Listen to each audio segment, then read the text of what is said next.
നമ്മൾ ചോദിക്കുന്നത് എന്ത്? 13ഉം 14ഉം 15ഉം എല്ലാ മാസങ്ങളിലും നോമ്പ് ശ്രേഷ്ഠമുള്ളതാണ്. അത് ശഅബാനിലും അതേപോലെയാണ്, റജബിലും അതേപോലെയാണ്.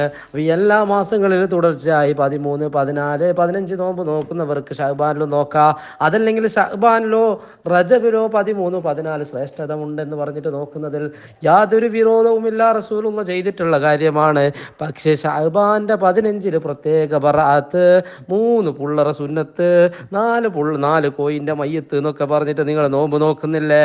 അത് സ്വഹാബികളോ റസൂലുള്ളാഹി സ്വല്ലല്ലാഹു അലൈഹി വസല്ലമ തങ്ങൾ ചെയ്തതായിട്ടുള്ള ഒരു സ്വഹീഹായ ഹദീസ് പോലുമില്ല.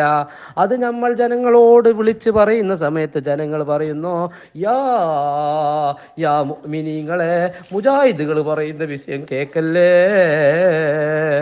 അവർ കാഫിരീങ്ങളാണ്, അവർ ഖുറാഫത്തിലുള്ള ആൾക്കാരാണ്, അവർ പുത്തനാചാരം കൊണ്ടുവന്നവരാണ് എന്ന് പറയുന്നു.